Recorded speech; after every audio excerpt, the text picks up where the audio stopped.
વડોદરા શહેરમાં આગામી દિવસોમાં શહેરીજનોને ઇલેક્ટ્રિક સિટી બસની સુવિધા મળશે। પર્યાવરણની જાળવણીને ધ્યાનમાં રાખીને કેન્દ્ર સરકાર દ્વારા પ્રથમ ચારણમાં 40 ઈ બસ દોડાવવાનો નિર્ણય લેવામાં આવ્યો છે। આગામી જૂન મહિના સુધી 130 ઈ બસની સુવિધા શહેરીજનોને મળશે। વડોદરા શહેરમાં વર્ષોથી શહેરીજનોને સિટી બસની સુવિધા મળી રહી છે।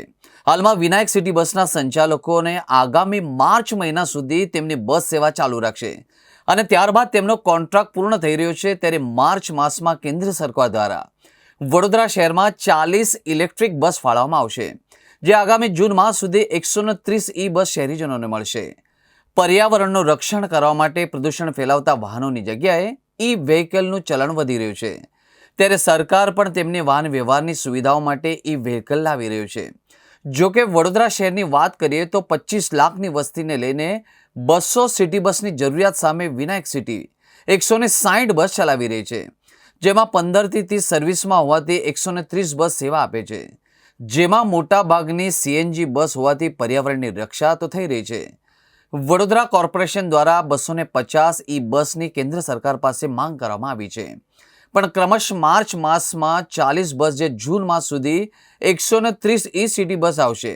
જો કે એ પહેલા જ્યાં સુધી પૂરતી બસ ન આવી જાય અને હાલ ખાનગી સિટી બસ સંચાલક 5 રૂપિયાથી 13 રૂપિયા મુસાફર માટે જે ભાડું વસૂલી રહી છે, જેથી 11 થી 12 કિલોમીટરના અંતરની મુસાફરીની સુવિધા મળી રહેશે।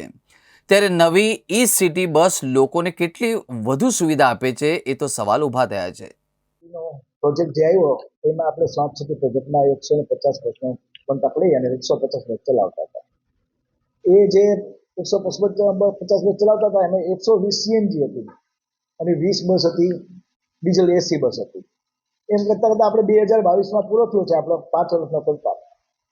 5 વર્ષનો કોન્ટ્રાક્ટ પૂરો થયો 2022માં, એટલે આપણને 3 મહિના 6 મહિના એવી રીતે જુદી એક્સટેન્શન આપતા હતા, એટલે આપણે નવી બસ લાવી શક્યા નથી અને ધીરે ધીરે કરતા બસનો કન્વર્ટ થવાના કારણે અત્યારે આપણે 130 બસ રોડ ઉપર ચલાવીએ છીએ।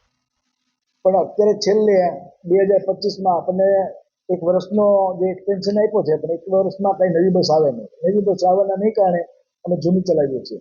હવે જે સરકારશ્રીના નવી બસો જે ઈ બસ આવે છે ઇલેક્ટ્રિક બસ, એ ડિસેમ્બર સુધીમાં 40 બસનું અંદાજ છે, તો એ બસ આવે ત્યારે આપણે ધીમે ધીમે બસો આપણે ઓછી કરી નાખીએ અને માર્ચ સુધીમાં અમારો કોન્ટ્રાક્ટ પૂરો થતા અમે બંધ કરી દઈશું, ત્યાં સુધીમાં એની બસ આવી જશે।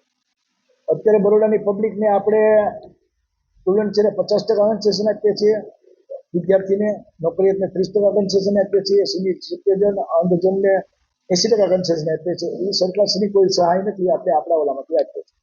એ અત્યારે સુધી ચાલુ હતું અને સીએનજી બસ રાખવાનો મેઇન મુદ્દો એ હતો કે પર્યાવરણને જાળવણી માટે અને જાળવણી રહી છે, અને અમે તાત્કાલિક બસ બંધ નથી કરી દેતા। એનું મેઇન કારણ છે બરોડાની પબ્લિકે અમને 2017-18 સારો સપોર્ટ કર્યો છે, સારો સહકાર આપ્યો છે અને અમે પણ એવો પ્રયત્ન કર્યો છે કે કોઈ રૂટ રહી ન જાય અને સારી બધાને સેવા મળે, જેથી કરીને અમે આ જ્યાં ઈ બસ ચાલુ થાય પછી અમે અમારી બસ ઓછી કરી અને ધીમે ધીમે બંધ કરી।